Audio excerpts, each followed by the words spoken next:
Imagine standing inside a locked, humid room in Philadelphia on a stifling July afternoon. 56 men are about to commit the ultimate act of high treason. They are not cheering, they are terrified. Because if their rebellion fails, the King of England will have every single one of them hunted down and publicly hanged. We are taught to think of the 4th of July as a day of triumphant speeches, parades, and instant victory. But the true story of July 4, 1776 is far darker, dirtier, and more fragile than the myth suggests. Before this date became the symbol of a superpower, it was just another suffocating summer day in a colonial city on the brink of destruction. The air was thick with the stench of horse manure, sweat, and cheap tallow candles. Behind closed doors, a group of ordinary lawyers, merchants, and farmers sat in a room plagued by biting horseflies, whispering about a war they were almost certain to lose. This is not the sanitized classroom version of history. This is the raw, suspenseful reality of the day America was born. To understand the terror of that July day, we have to look outside the walls of the Pennsylvania State House. Just a few days earlier, a massive shadow fell over New York Harbor. More than 100 British warships, their white sails stretching across the horizon, dropped anchor. It was the largest naval invasion force in human history to date. Over 30,000 highly disciplined British redcoats and ruthless Hessian mercenaries were preparing to land.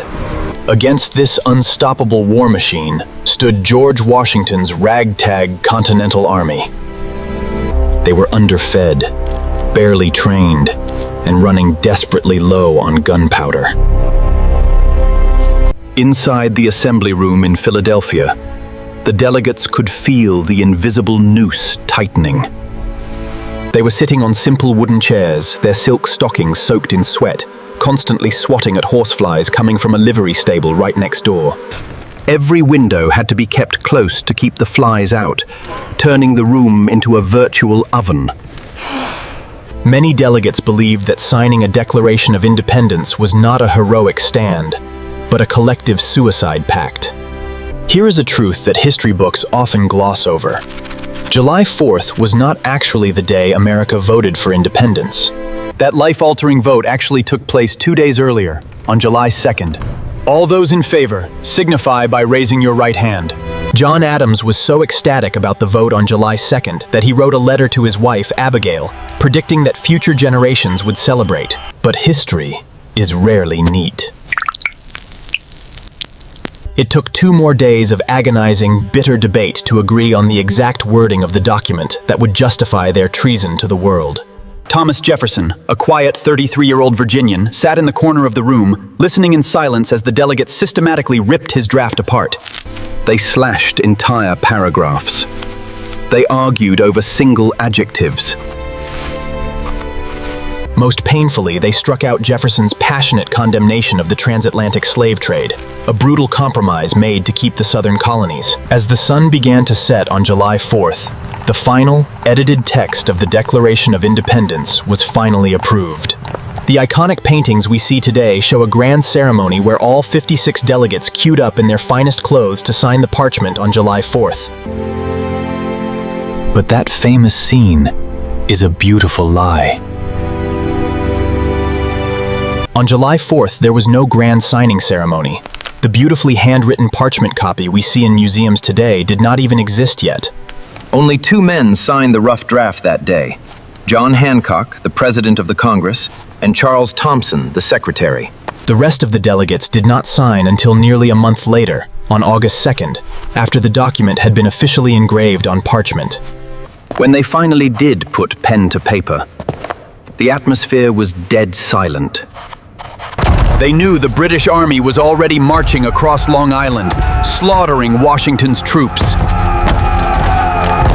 As Benjamin Franklin stepped up to sign, he looked at his anxious colleagues and uttered a grim warning. These were not self-assured giants. They were mortal men, signing what was legally their own death warrants.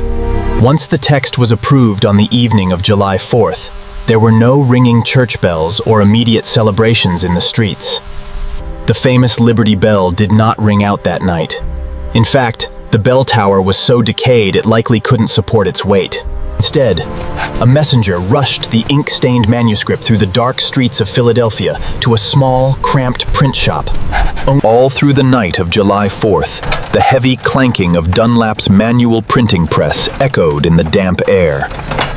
By the morning of July 5th, about 200 fresh, wet copies, now known as the Dunlap broadsides, were packed into saddlebags. Express riders galloped out of the city, carrying the wet paper north, south, and west. When George Washington received his copy in New York, he ordered it to be read aloud to his weary soldiers. In Congress, July 4, 1776. Hearing those words, the soldiers and nearby civilians went wild. They marched to Bowling Green and pulled down a massive gilded lead statue of King George III, chopping it into pieces to melt down into 42,000 musket balls. The words on that paper had instantly become ammunition.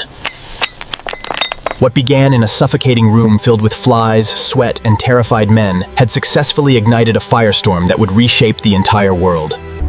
The true miracle of July 4th is not that a group of perfect heroes effortlessly created a nation.